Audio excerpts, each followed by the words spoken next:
I would call myself very much a work in progress.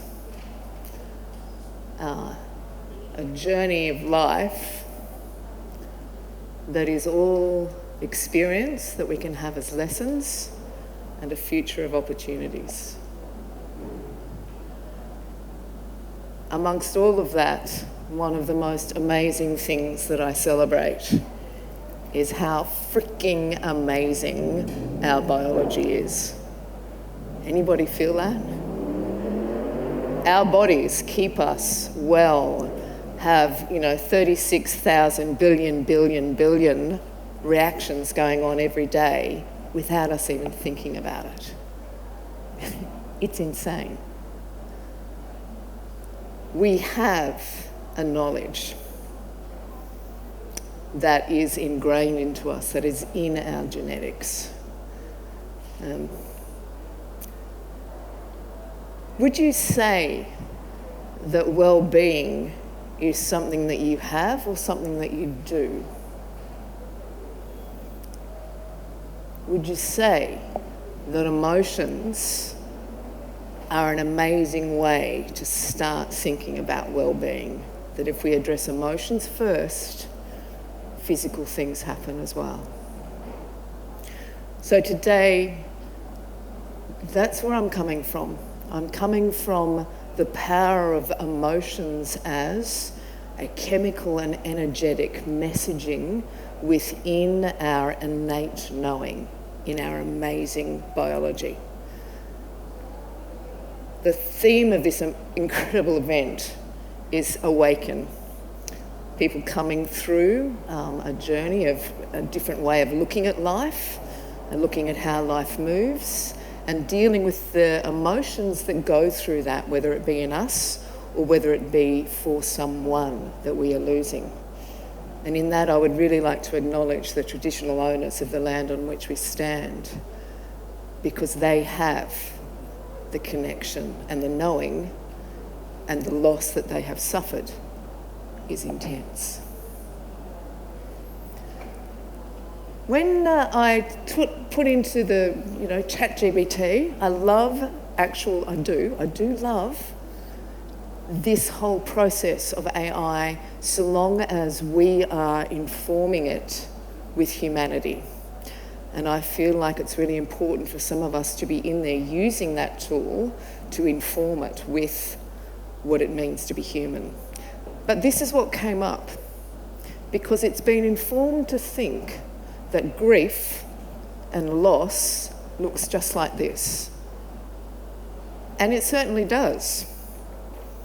Grief is a normal, absolutely ingrained, beautiful process in response to any loss.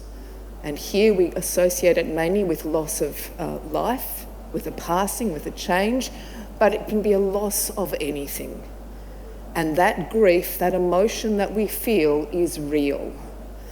My background as a vet saw me have many transitions of people's partners of the four-legged animals other than human variety. And it's really interesting to have heard people say, "Oh, get over it, it's just a dog." Every grief is real. And I need to just share with you a little thing that happened to me yesterday, which was sort of like a little bit of a universal teaching for me. I like, if any of you know strengths, my number 34 strength is adaptability. So I like to have my future planned, and I have to work on being a little bit more flexible. And we've got Dylan sitting in the front here, who is an IT specialist, who saw me yesterday. So on Friday night, the idea was that we had our USBs ready, and I thought, God, why do we need to have our USBs ready? I'm not going to send mine in, it'll be fine on the day. So on Friday night, as I'm tweaking, as I do, I love to finish things off, something happened. And all connections between parts of my presentation were lost. And I didn't sleep on Friday night because I thought, okay, we'll fix it. And I found Dylan in the morning. I went, what can you do? Oh, yes, 2 hours he worked on it for me, and he saw me go through not just sadness, because grief isn't just sadness, is it? Grief is all of these things. So my daughter saw me with this, and Dylan saw me with this, every single one of these freaking things yesterday. And this is just because I'd lost a PowerPoint presentation, but the emotion was real. And at the end of the 2 hours, Dylan said, you know what, I've seen this maybe 4 or 5 times before, but it's gone. And I got to the acceptance part, and I was super fine. And it felt really good to have been allowed to flow through that. So grief isn't about needing to be fixed. We don't need to be fixed. We're not weak. We're not over-emotional. We just need to be able to flow through our body processing loss, which was great. Until I went to leave yesterday, and I'd redone my presentation a bit, got it started again, thought great, and found that my water bottle had tipped over in my bag and had killed my computer. What are you trying to tell me? And it lasted for approximately, half an hour last night. It came back to life in order for me to be able to get some stuff down, and then it died again. It was like, I'm going to deal with that later. Redid it again last night and went, okay, I'm fine. I actually feel better now than I did on Friday because I was able to process all of that. And often we're in a place in this society where we're not able to process grief. We are not able to process loss, and in fact, it shuts us down. I don't know if anybody knows that during the the time in history where you weren't allowed to be practicing religion of a certain variety, that time, mourning was banned. You were not allowed to mourn in public. And this is when all of the people started going out into the world in their boats and plundering. And it's interesting to note that this has been born from a lack of a time where you weren't allowed to mourn as well. Just putting it out there. Who recognises this? Anybody?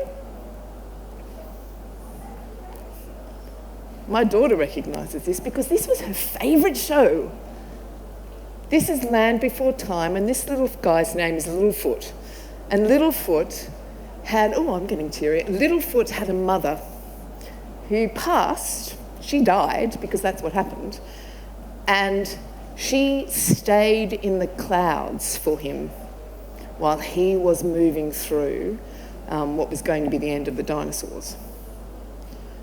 And this message was beautiful, and I didn't realise how powerful it was and how incredibly aligned a 2 or 3-year-old can be with what's in us innately before we have it squashed out of us. My father died, and we were with him as he was dying. He was a very challenging man, but someone who, this is a long time ago, 35 years ago actually, someone who I had a huge connection with. He was a drug addict, and he really informed my desire to understand biology more, because he didn't want to be the person who was having the negative impact on our family that he was, but he also was someone that everybody else just loves for what he is, that he'll make everybody else feel better. And as he was dying, we were around, and my mother was panicking, and she kept on saying, someone do something, someone do something. And I just wanted to sit with it and let him go. He needed to go. But we were all quite emotional, as you are. And my sister-in-law had taken my 3-year-old out, and she came back in. She loved Poppy. And she looked at him and she looked at us and went, what's happened? We said, he's died. And she said, why are you in here crying on his body? It's his body. He's up in the clouds with Littlefoot's mum. Look up there. A 3-year-old with that innate knowledge of what a transition was This is just a body. Things are moving through. So what are my intentions? My intentions today are actually just to really reactivate that inner knowing. Sorry, Phoebster. Reactivate that inner knowing, to integrate all that is available to us. The things that are available to us in this hall, in these speakers, are incredible, because we all have our own way of knowing, depending on where our evolutionary culture has come from, what genes we carry, what memories we carry. And to see that chemistry and energy is that form of communication. And what I really want is for you to have at least one easily actionable thing to take away today, to do something to help with flow. Not heal, not fix, just support the natural flow. Does that sound all right? So why am I the person to do this? This is me at the end of 2011. My background is veterinary medicine, so I practiced veterinary science for a while. I then went into education because I found that there was so much ideas about selling shampoo and all of the pharmaceutical guidelines. I was challenged by that at the time. I went into human health. I've done lots of different learnings. And at this point in 2011, we were in a place called Hat Head, which is where we go every year, up on the north coast. And this was me celebrating still being alive for my 3 children. Earlier in that year, I'd been diagnosed with stage 3 breast cancer that had spread. And I'd been sick for probably 6 months prior to that. And I was diagnosed with MS, I was diagnosed with all sorts of things, which it wasn't. The worst diagnosis we got given was motor neurone disease. But I had to do a lot of thinking before I could process what was going on. And I was introduced to frankincense. And I said, don't give me the woo-woo.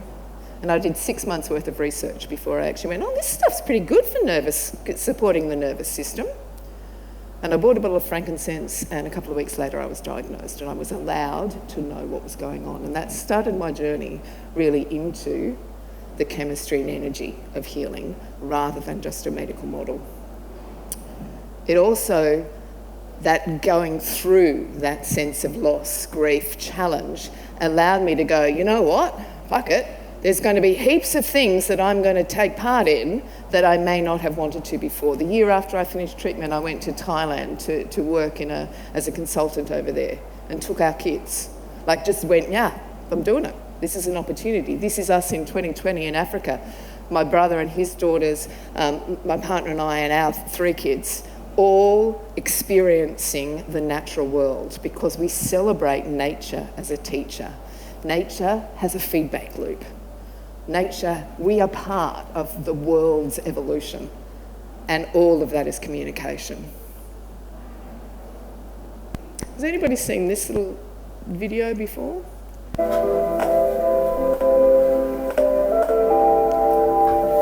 This is what happiness looks like. That's a little film, that's a myosin protein in our nervous system actually carrying an endorphin. Going, hello, you're happy. If everybody does this, I love Nardek's smile down the back, he's got a great smile. If you do that, even if you're just grimacing, your body thinks you're happy and produces endorphins. When I was teaching, I used to put a little smiley face in the top of exams, and it would say, look at the front, smile, and you get 10 marks. Just so that I could change the state of the people in the classroom so it wasn't stressful. It was like, here I come smiling, I get 10 marks. It doesn't make any difference, but it makes a huge difference to people's ability to process. Every emotion in our body is related to particular chemical balances, yeah? We can produce those balances, we can change our state by changing our chemistry, and it's all aligned with energy as well. And you may have heard of some of these. Not the emotions, but the neurotransmitters. So if we look at oxytocin, that neurotransmitter of community. It's huge. Bonding. We look at things like dopamine. It's one that we produce with joy. It's also one that is very heavily involved in addiction. Serotonin, mood stabilising hormone. Just as an aside, teenagers have the lowest level of serotonin than any other part of life. We've probably all experienced that. And when you combine some of these, you get an emotion. So emotions are combinations of neurotransmitters, different things fluctuating. And there's two in there that are particularly important, which are GABA and glutamate. GABA and glutamate are two neurotransmitters that work together. Glutamate is the excitatory one, and GABA is the calming one. So you're always getting that feedback loop between the two in our bodies. Does that make sense? Now we know that if you're flatlining, you are dead. Yep. So emotions is energy in motion, and this is normal. None of us are going to feel up here for all the time.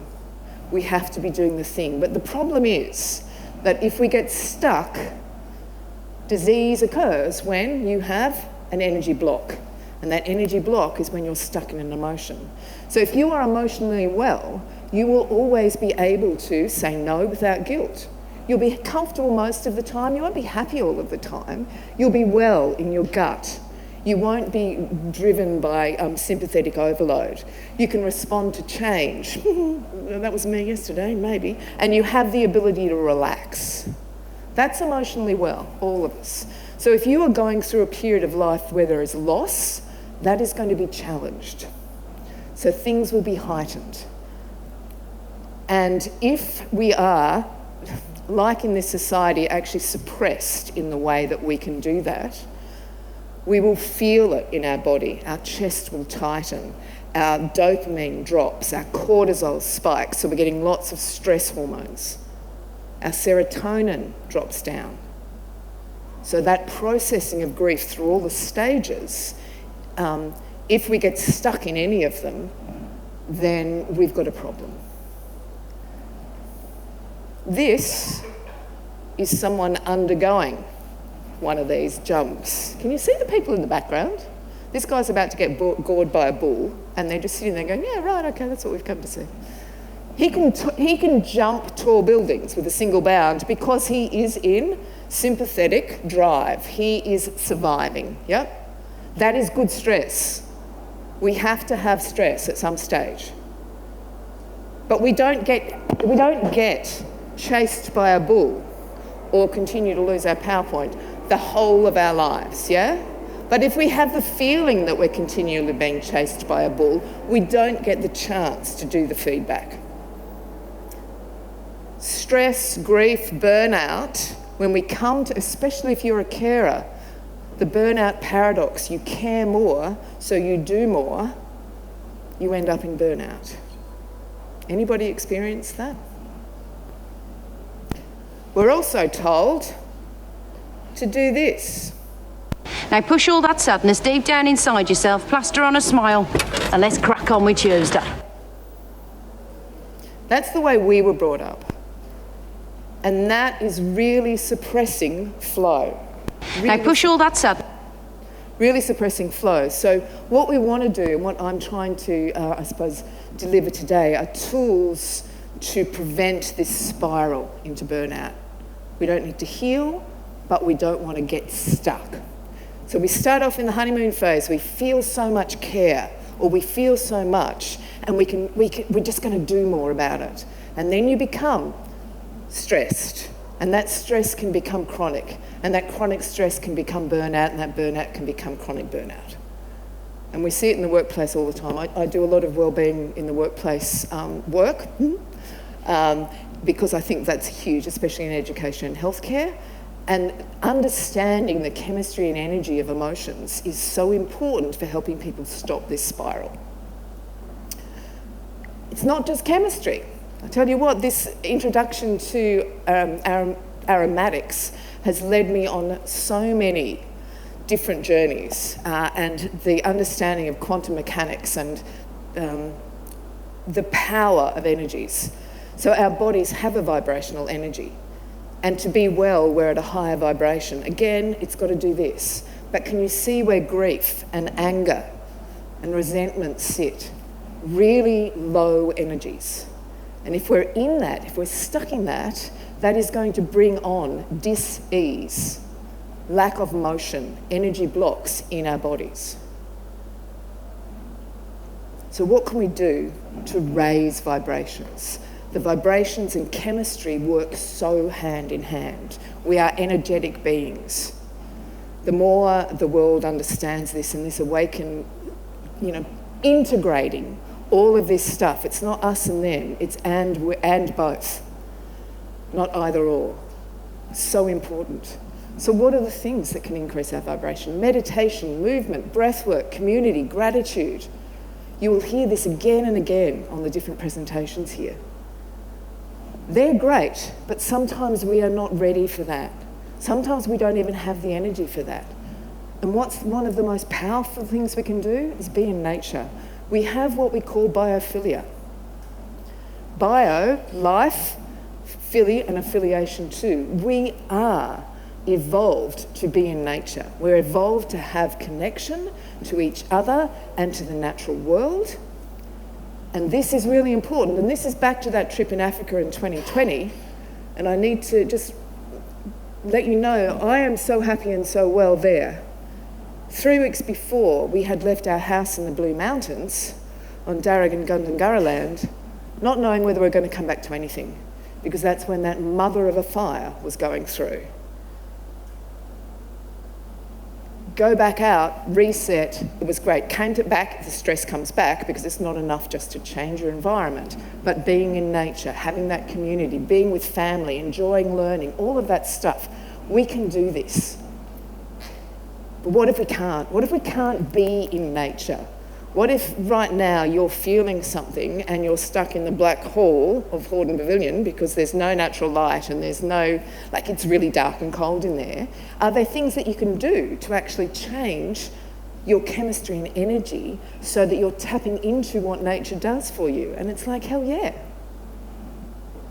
How is our body feeding back through things? How do we get this feedback system? Through our senses. And we know there's 5 senses, or 6, or 7, or 8, and I'm only going to talk about 3 of them. But this is the way that our body communicates. Our body communicates with itself and with the world through our senses. So if you are not able to get to nature, if we had here, can you see that? Yeah, oh, you might be able to. How do you feel when you see blue and green and forest and ocean and space? And for me, desert. I absolutely love the open, arid landscape. Shoulders drop. Your eyes are programmed to pick up colours of nature, scenes of nature, to actually balance your GABA and glutamate. There is a thing called my postgraduate work is in the neuroscience of learning, and there is neuroarchitecture, where you actually have buildings built to bring nature in or to set up the situation so that there is more well-being because it brings the feel of nature, aquariums, big pictures of the natural world. You can have with you a picture. You can have in your space, just the sight of something can stimulate well-being. The other 2 big ones for me are smell and sound. And Dylan is going to pass around some tissues with a little drop of something on it. Thank you, Dylan. Here's something we prepared earlier. Because if you can't be in nature and you can get this sight, what about the other things? Sound and smell. If you can't be surrounded by real chemistry of nature. Who's heard of forest bathing? Yeah? Forest bathing is where you are actually not just walking in the forest and getting the pinenes and the chemistry and the energy and the vibrations of the forest. It's where you actually walk up to a tree and you connect with it. You connect with it and you listen to it. You can recreate that well-being of forest bathing through sight, through sound and smell. So what's being passed around is a tissue. And on that tissue is a combination of aromatics that actually open up your chest. And that opening up your chest is exactly what we need for grief. I was sucking this down big time yesterday, let me tell you. This, the Chinese medicine way of dealing with grief is held here, yeah? When you're anxious, you do this. When you're sad, you do this, you're small. So if something helps with your respiratory system, it opens up. And just that one smell can reactivate a different balance. Is that one thing that you could do? You could have something with you. The sound. If we have bird song, not crows cawing, but the subtle, small, little, doves, whatever, little sparrows. How does that make you feel? It makes you feel safe. You can concentrate better. You can actually have better cognitive performance when that's happening. Why? Because our history, our genetic knowledge knows that if the little birds are singing, things are safe. Because when they go quiet, that might mean there's a predator around. There's danger present. We know this. We have a Littlefoot understanding of what these things around us are about. The same as the sound of rain falling, ooh, or me falling off the stage. Wouldn't be quite as good. Those sounds remind us of being in nature, and we can reset with those. I can't remember, it's Endemol, I think, it's an app that has different vibrations playing throughout the day, different sounds to actually reset. So there's so much that we can do. And aromatherapy and vibrational healing are really a king. Can I just, thank you, or whatever, whoever. This blend is called Shinrin-yoku. Shinrin-yoku is forest bathing. So this has been specifically designed, if you just pass that around, designed to actually look at the chemistry, the pinene, the terpenes, a little bit of patchouli in there for grounding. Now, and you can see that there is a particular brand that I am using here, that this is what's, I'm drawn to doTERRA because of their fair trade model. We've got a Young Living stand inside as well. They have a source to seal model, and we all pick whatever resonates with us. So so long as you're using aromatic therapy that is of high quality, it is going to make a difference, yeah? Not the $15 frankincense from the $2 shop, please. So this, when we're speaking of this, we're just speaking about true chemistry, not synthetics. This is the effect that different notes have on water. What's our body? A heap of water. If this can have an effect on the water, what is it doing to our cells? The beautiful Anup from Sing Bowls was going to come in and do some stuff. He's obviously busy. Because we have worked together a lot. My passion is aromatics. I am not a specialist in sound healing or in vibrational healing, but I love to use it. I love to have someone actually explain to me what I might need. And the singing bowls with the different tones, tuning forks.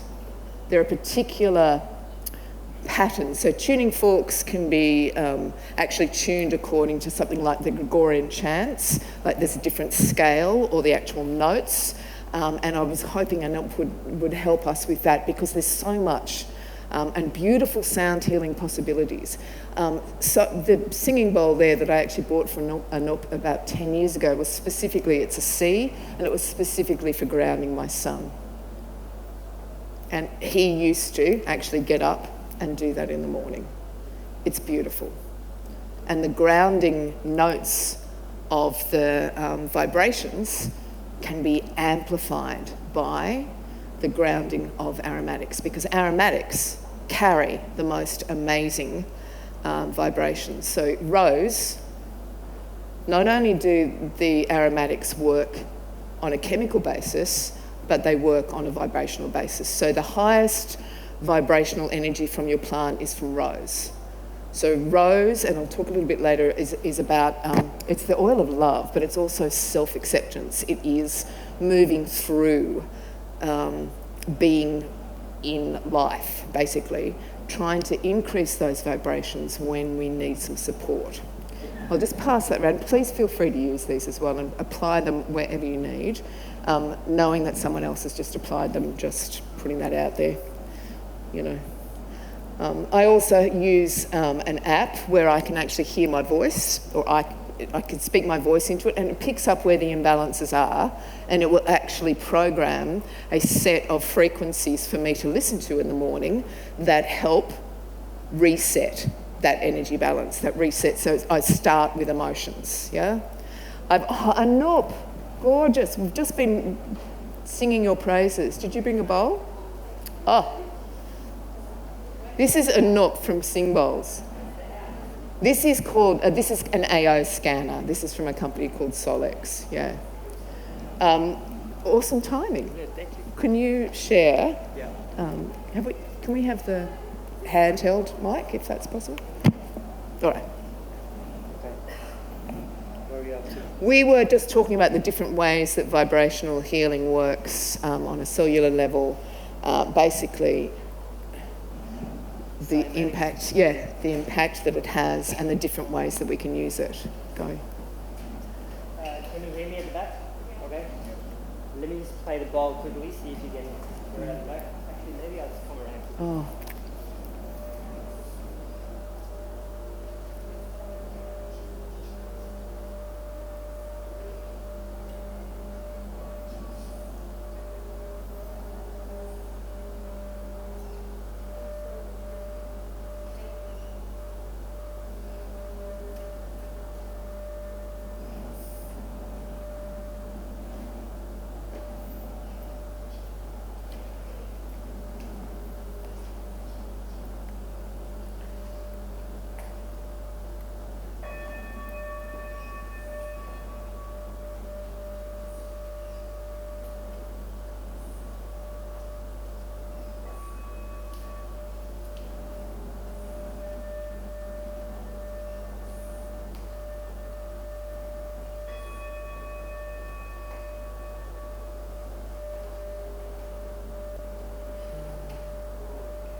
So what Kery was showing there was a cymatic pattern. So every frequency makes a specific pattern in air. But we can't see the pattern in air, we can see it in water though. So if I was to fill this bowl up with water and play it, it would make a cymatic pattern. It would have a specific geometrical shape. Right? So when you hear a sound that is very nice to listen to for you, your body starts to calm immediately. So the most often I get asked what frequency is the best for calming the mind, calming the body, and healing the body. So I think you should stay away from being very specific and listen to a few different sounds and notice the changes in your body rather than me telling you this is the exact thing that you need, because there will be lots of different things. So listen to it and trust your body. So it's like me presenting you the fruit pattern and saying, which one do you like the taste of?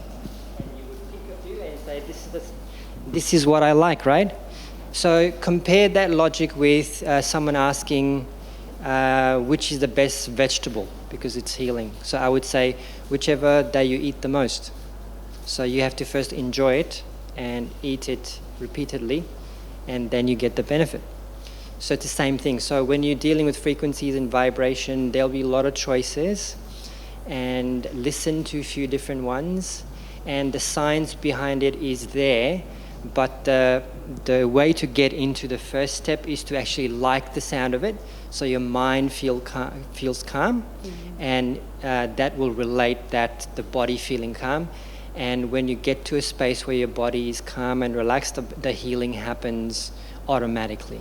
Okay, so when you're stressed out, too much in your head, but when you go out of the head state into your body and feel the body, that's when the healing happens.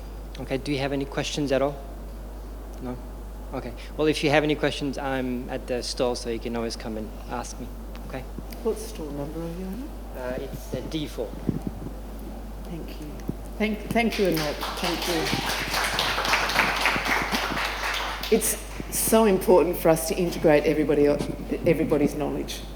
None of us are specialists in everything. I see myself as someone who is a bit of a big picture person, and I love to bring things together. Anoop also practices Buddhism, and it's one of the things, they have a lot of chants in Buddhism.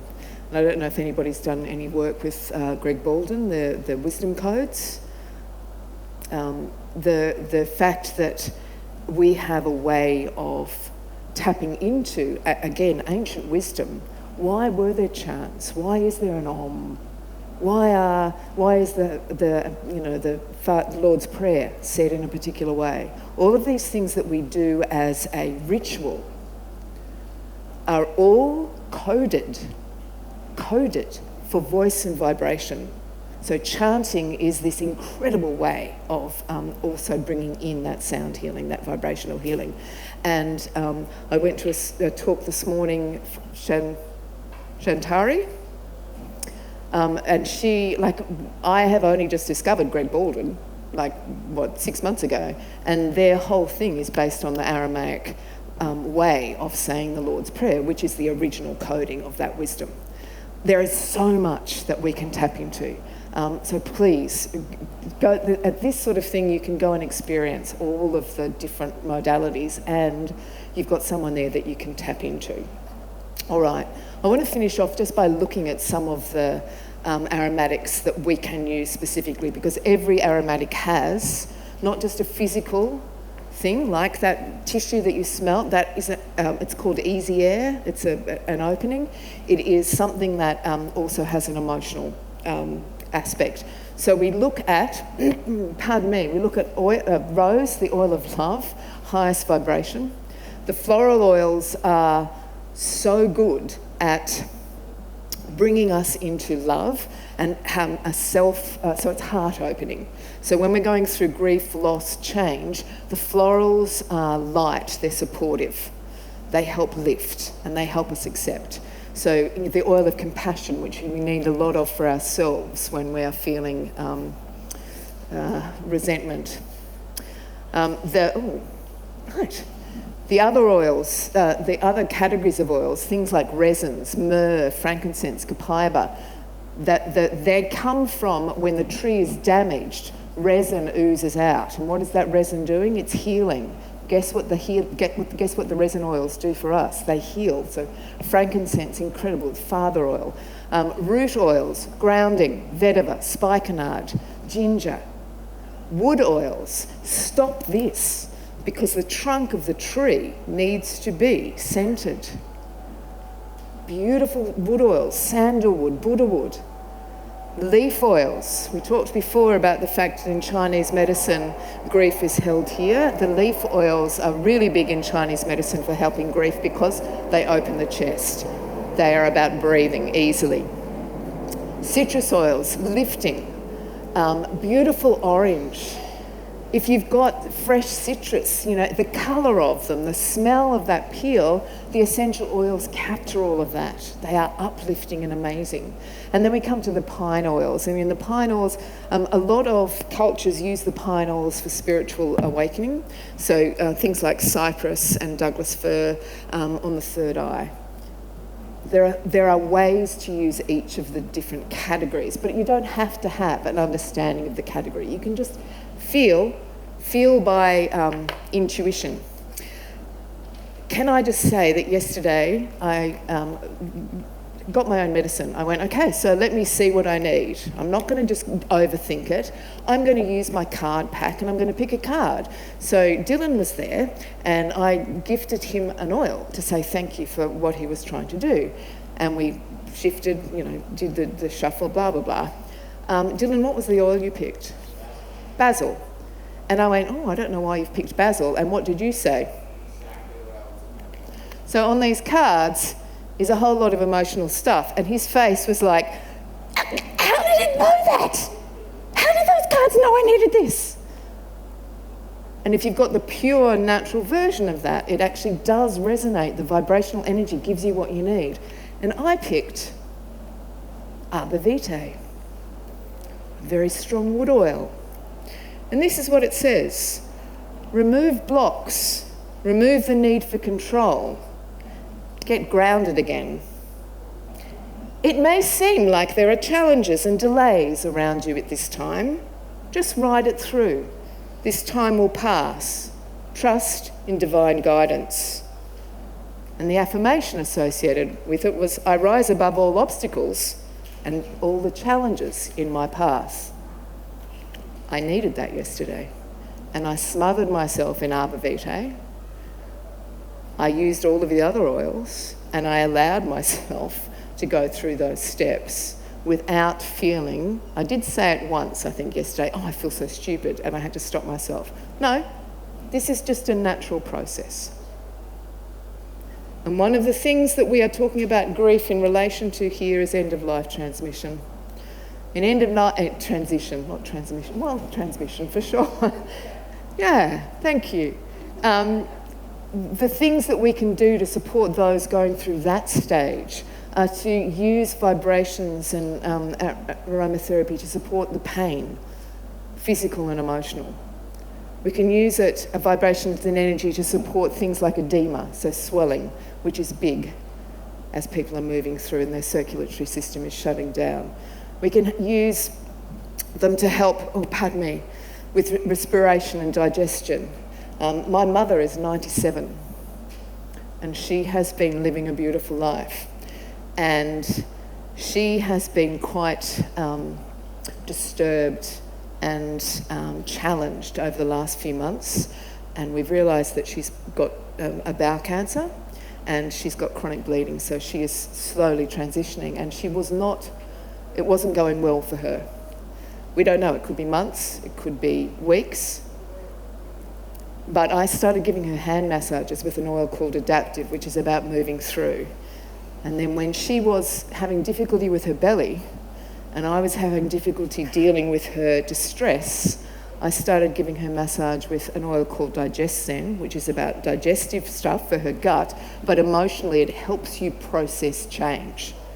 It helps you digest and assimilate the things that are going on. An incredibly powerful oil. Wrapping up. Incredibly powerful oil and wild orange. And that helps me. She now is in the most amazing stage of acceptance, as are we. And spiritual connections, sandalwood, the wood oils, the cypresses, yeah? I'm going to wrap up.